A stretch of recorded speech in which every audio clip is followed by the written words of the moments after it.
A esquizofrenia é uma doença que faz parte das doenças psiquiátricas e que, portanto, afeta o nosso órgão mais precioso, que é o cérebro. A forma como a gente identifica a esquizofrenia é através dos sintomas. Os sintomas mais claros e que se expressam e são muito próprios da esquizofrenia são o que a gente chama de sintomas positivos. O mais proeminente é a alucinação, e que pode ser auditiva, alguém ouvir uma voz, em geral a voz é sentida como algo que está fora da pessoa, ela não consegue entender aquilo como um processo do próprio cérebro e impacta muito na vida desse indivíduo. É muito comum que essas alucinações falem coisas que incomodam, falem mal da pessoa, usem até palavras desagradáveis, palavrões. A outra coisa que vem junto com as alucinações são os delírios. O que é o delírio? O delírio é uma alteração da forma como a gente pensa e entende a realidade. O que acontece num delírio? A gente distorce a forma como a gente vê as coisas. Então, eu estou numa sala de aula, eu sou um aluno, e eu tomo uma bronca do professor, porque eu faço algo errado, e eu começo a achar que aquele professor está me perseguindo. A partir de então, todos os atos desse professor começam a se referir a mim. Então, o professor está falando com outro aluno, aquilo se refere a mim.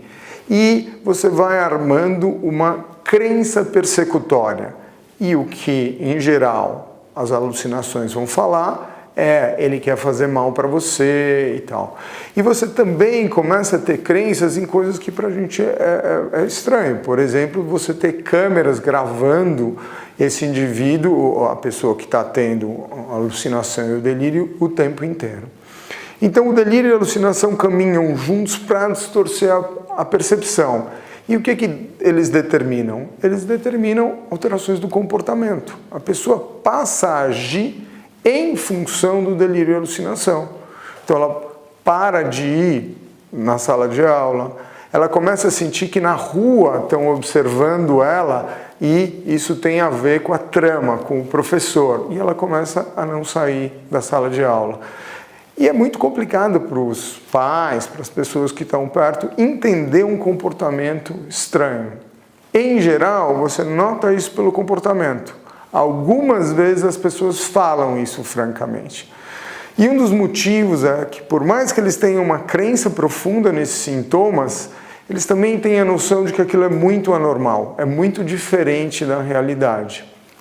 Então, além desses sintomas, que não são necessariamente de cunho persecutório, querem fazer mal para mim, eu posso ter crenças religiosas, místicas, que eu tenho contato com outras realidades, mas em geral, a partir da experiência, existe um sofrimento muito grande. Esse sofrimento pode ser observado de fora, mas ele, em geral, não é explicitado pela pessoa que tem o problema.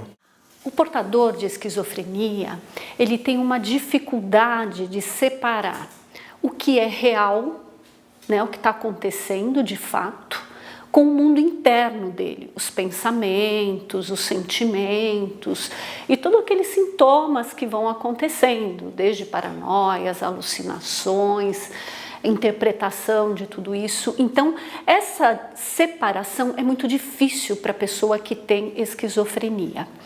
Eu entenderia como um sofrimento profundo e que o indivíduo convive dia a dia. Agora, uma questão que é isso, pensar em alguns sintomas, algumas sensações, alguns ou até vários pensamentos que todos têm e que na esquizofrenia é potencializado a tal ponto que o indivíduo fica confuso, que o indivíduo se perde e acaba tendo perdas e dificuldade muito grande de lidar. Acho que isso é fundamental. E olhar pensando que o indivíduo, ele não perde de ser indivíduo porque ele é ou porque ele tem esquizofrenia. Não. Acho que no momento que está muito intenso esse pensamento, esse sentimento, ali é muito difícil, mas ele como um todo, ele é um indivíduo, ele é uma pessoa. E o tratamento vai ajudá-lo a trabalhar com um lado saudável também, com o potencial que ele tem e que ele pode, à medida do possível, ir realizando. Então essa ajuda e olhar para ele, né, como uma pessoa. Tem uma coisa assim que eu acho super importante, né? Que as pessoas separam e veem a esquizofrenia como se a pessoa não tem personalidade. Ela tem, e tem algumas coisas que é da personalidade. Muitas vezes o próprio familiar fala, mas ele fica agressivo, mas ele tem os momentos onde ele está confuso, onde ele está tendo sintomas, delírios, e é isso muito intenso, que eu já falei, mas tem a personalidade dele. Ele pode ser uma pessoa de gênio mais forte, pode ser mais difícil de tratar, ou até mais submisso, com mais dificuldade de se impor. E acho que é importante também você trabalhar junto com a família, para a família entender, olha, é uma pessoa, essa pessoa está com uma doença, precisa ser tratado, mas ela continua sendo pessoa, ela continua sendo indivíduo e ela precisa viver.